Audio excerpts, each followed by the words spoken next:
دمشق کی پرسکون رات تھی۔ چاند کی روشنی محل کے سنگ مرمر کی دیواروں پر اتر رہی تھی۔ باغ کے مہکتے پھول ہوا میں خوشبو پھیلا رہے تھے، لیکن محل کے اندر ایک مختلف منظر تھا۔ ایوبی خاندان کے بہادر سپہ سالار شرکو اپنی بیٹی شمسہ خاتون کے ساتھ بیٹھے تھے۔ شمسہ، جو حسن، وقار اور دانائی کی تصویر تھی، اپنے والد کی باتوں کو غور سے سن رہی تھی۔ اچانک ایک قاصد کمرے میں داخل ہوا۔ اس کے ہاتھ میں ایک مہر بند خط تھا۔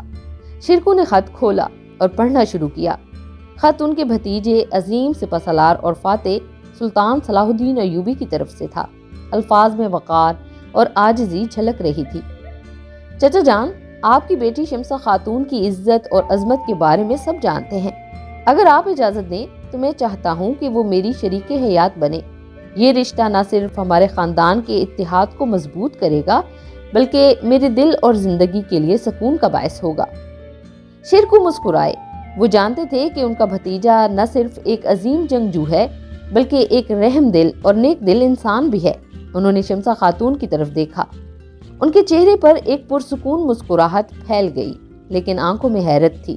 صلاح الدین ایوبی، شمسہ نے دھیمی آواز میں کہا۔ ہاں بیٹی، شرکو نے جواب دیا۔ یہ وہ مرد ہے جس نے اپنی عقل، بہادری اور انصاف سے پوری مسلم دنیا کے دل جیت لیے ہیں، اور وہ چاہتا ہے کہ تم اس کے ساتھ اپنی زندگی کا سفر شروع کرو۔ شمسہ خاتون نے کچھ لمحے سوچا۔ ان کے دل میں ایک عجیب سی کشش تھی، جیسے وہ جانتی ہوں کہ ان کا مقدر انہیں تاریخ کے صفحات پر ایک خاص مقام دینے والا ہے۔ اگر یہی اللہ کی مرضی ہے تو میں راضی ہوں ابا جان۔ دن مقرر ہوا اور دمشق میں ایک شاندار تقریب کا انعقاد کیا گیا۔ پورا شہر خوشیوں سے جھوم اٹھا تھا۔ لوگ صلاح الدین ایوبی کو دیکھنے کے لیے جمع تھے، جو سادہ لباس میں عاجزی کے ساتھ اپنی ہونے والی دلہن کے محل کی طرف جا رہے تھے۔ شمسہ خاتون سنہری اور سبز رنگ کے لباس میں ایک شہزادی کی طرح نظر آ رہی تھی، لیکن ان کے چہرے کی معصومیت اور وقار انہیں ایک عظیم خاتون کا روپ دے رہا تھا۔ صلاح الدین، جو میدان جنگ میں شیر کی طرح بہادر تھے، اپنی دلہن کو دیکھ کر حیرت زدہ رہ گئے۔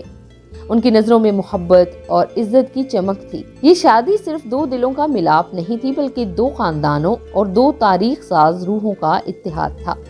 شادی کے بعد شمسہ خاتون نے نہ صرف صلاح الدین کے دل کو جیتا، بلکہ ان کے فیصلوں میں حکمت اور مشورے کا ایک اہم حصہ بنی اور ان کے لیے محبت اور سکون کا مرکز بن گئی۔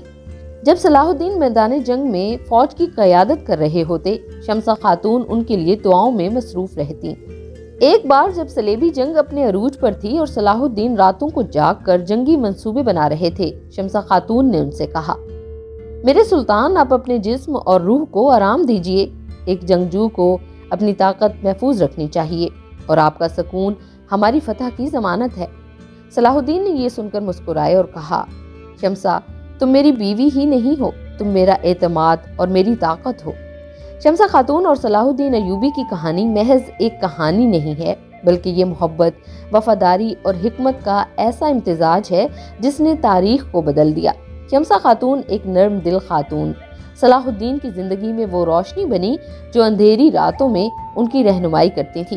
یہ کہانی آج بھی ہمیں سکھاتی ہے کہ محبت اور حکمت کا ساتھ عظیم ترین انسانوں کو بھی بلند ترین مقام تک پہنچا سکتا ہے۔ شمسہ خاتون اور صلاح الدین ایوبی کا رشتہ ایک مثال ہے کہ کیسے دو دل مل کر دنیا کو بہتر بنا سکتے ہیں۔ ناظرین گرامی، آج کی ویڈیو میں بس اتنا ہی۔ ویڈیو اگر آپ کو پسند آئی ہے تو اسے لائک اور شیئر کر دیجئے، اور اگر ہمارے چینل پر نئے ہیں تو سبسکرائب کرنا ہرگز مت بھولیے گا۔ اب ہم آپ سے ملیں گے اگلی ویڈیو میں، تب تک کے لیے ہمیں اجازت دیجیے۔ اللہ حافظ۔